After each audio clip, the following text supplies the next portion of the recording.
Fala, nação! Se isso for verdade, é um absurdo, mas um absurdo de tamanho gigantesco.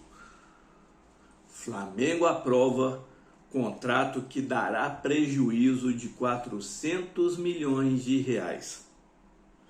Como deixaram isso passar? Pode pintar estreia no primeiro jogo do Campeonato Brasileiro neste final de semana.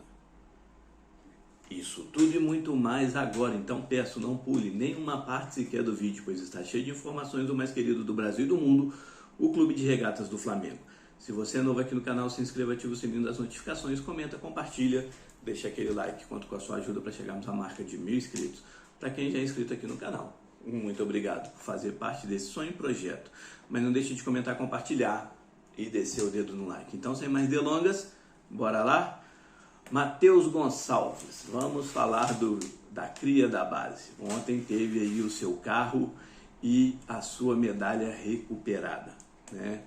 Esperamos que ele consiga superar esse susto aí o mais rápido possível, pois amanhã já temos jogo. Esta é a grande verdade. Bom, estreia, pois é, nação. O jornalista Vene Casagrande trouxe nas suas redes sociais que o Flamengo prepara a estreia de Léo Ortiz para o jogo contra o Atlético Goianiense. A estreia do Flamengo no Campeonato Brasileiro, podemos ter a estreia aí de Léo Ortiz. O Flamengo aí querendo dar rodagem ao elenco, principalmente que agora começa mais ainda a se afunilar e chegar próximo da Copa América. E o Flamengo ficará aí 9 rodadas sem bastante atletas. Então vamos ver aí qual vai ser a preparação mais adequada que o Tite e a sua comissão técnica irá preparar para a gente não venha sofrer tanto com esses desfalques. Prejuízo de 400 milhões de reais. Prejuízo de 400 milhões de reais. Vocês não escutaram mal. Ontem, o tal contrato com a Globo foi aprovado no Conselho Deliberativo. Pois bem, o contrato que o Flamengo tinha com a emissora antes e o contrato que o Flamengo vai ter a partir de 2025 dá um prejuízo de 80 milhões de reais. Como será 5 anos, um prejuízo de 400 milhões de reais.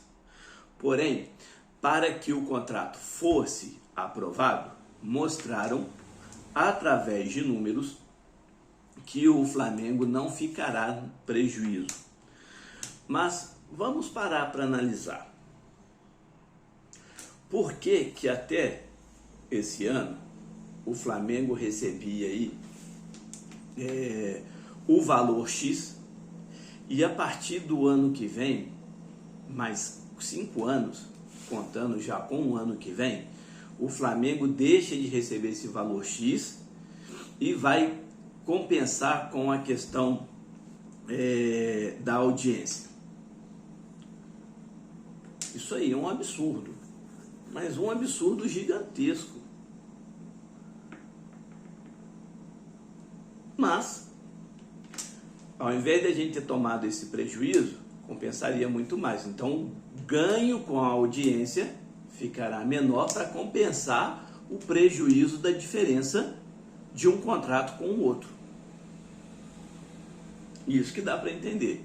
Mas aí, eu sou leigo nesse assunto, né? A gente só tem essa comparação com as informações que saem nos noticiários e tudo mais. E aí eu entendo dessa maneira. Mas lá os que votaram, os que determinam o que é aprovado ou não no Flamengo, os conselheiros lá do Conselho Deliberativo entenderam que não. Entenderam que o argumento utilizado pela comunicação é válido. Bom, então vamos lá. Só sei que o Flamengo deixa de ganhar 400 milhões garantidos se fosse da mesma forma que o contrato anterior. O Flamengo vai deixar de ganhar 400 milhões de reais. Em contrapartida, como foi assinado, entrou no caixa do Flamengo 63 milhões de reais, que era o contrato aí de luvas que foi oferecido na proposta. Então o Flamengo aí tem aí 63 milhões de reais. Alguém pode pensar assim, pega esses 63 milhões e paga os 48 milhões da dívida e o Flamengo aí vai ser o clube zerado em dívida. Não tem essa necessidade, porque a dívida está controlada.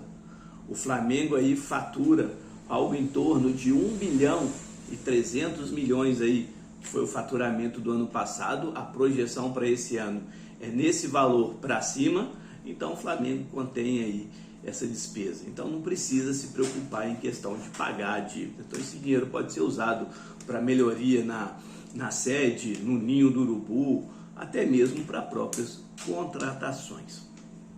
Então nesse ponto não precisa se preocupar. Bom, vamos falar aí do título. Se isso for verdade mesmo, é um absurdo. Mas vamos lá, vamos colocar aí. Eu adoro o Gabriel, tenho ele como ídolo rubro-negro. Só que a gente não pode tapar os olhos e aceitar o que ele vem fazendo desde o ano passado com o Flamengo. Irresponsável, falta de profissionalismo, não está se dedicando da maneira que está se dedicando, não cumpre aquilo que tem que ser cumprido, as suas obrigações. Essa confusão toda em questão do doping é culpa única e exclusiva dele. A maneira de como ele lidar. Pessoas ali dos bastidores dizem que ele é uma pessoa arrogante. Benjamin Bach já falou isso, o jornalista. Vários outros jornalistas dizem a mesma coisa, que é um cara extremamente arrogante. Mauro Betti, num programa de TV, assim que passou a Copa, que teve lá o Flamengo, a comemoração, que ele falou do Tite e tudo mais, que estava na seleção, o Mauro Betti falou que ele só não foi levado para a Copa porque ele não é um jogador de grupo que está ali. Ele citou o caso. Num jogo, o Gabriel Jesus fez 2 gols, todo mundo comemorou, ele foi o único que não comemorou. Então, assim, ele acha que tudo tem que ser ele o centro das atenções. É aquela famosa história que a gente escutava desde pequenininho. Se eu sou o dono da bola, se eu não jogar, não tem futebol. E ele acha isso. E as pessoas passam a mão na cabeça dele. É um ídolo? É.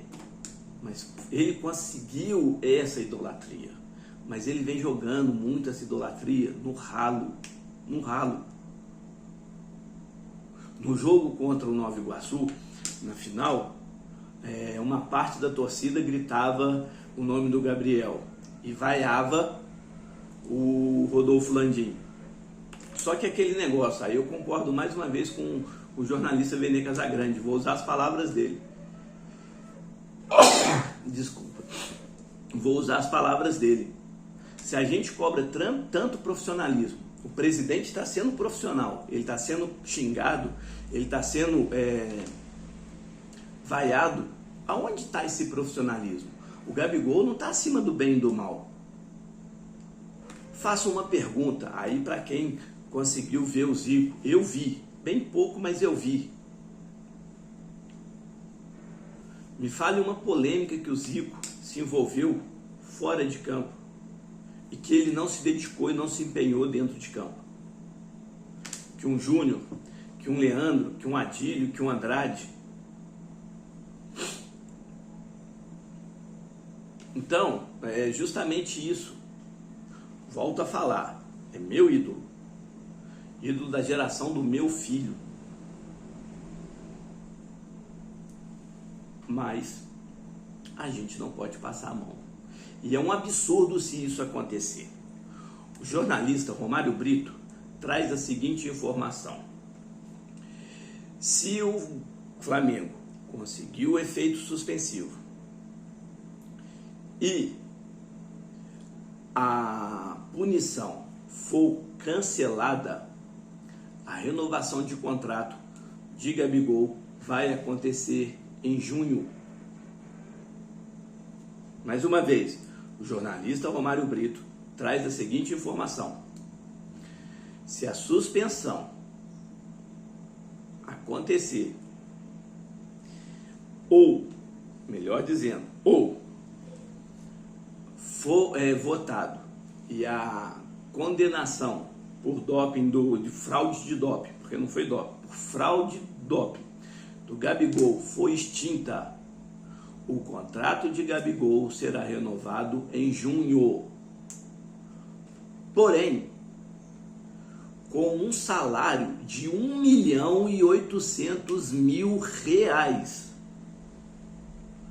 E o Flamengo, um contrato de 3 anos e não de 5. Peraí, R$1.800.000 para um atleta que não está se empenhando desde o ano passado?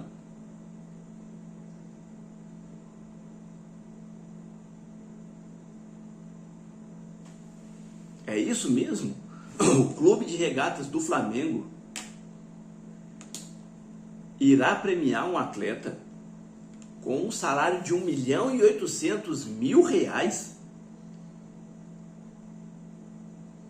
Ele vai estar tendo um aumento entre 8% a 10% do salário que ele hoje recebe no Flamengo. É isso mesmo? Isso não pode acontecer. É um absurdo se isso acontecer. Se isso realmente for verdade, é um absurdo, mas um absurdo de proporção gigantesca. Vamos aguardar para a gente ver, porque isso aí não dá para acontecer não, sincero e honestamente. É para ficar revoltado. Comentem aí, deixem aí nos comentários. Vale a pena pagar R$1.800.000 para o Gabigol? Vale a pena? Se você é novo aqui no canal, se inscreva, ativa o sininho das notificações, comenta, compartilhe, deixa aquele like, conto com a sua ajuda para chegarmos à marca de 1.000 inscritos. Para quem já é inscrito aqui no canal, muito obrigado por fazer parte desse sonho e projeto. Mas não deixe de comentar, compartilhar e descer o dedo no like. Um beijo no coração de todos. Saudações rubro-negras.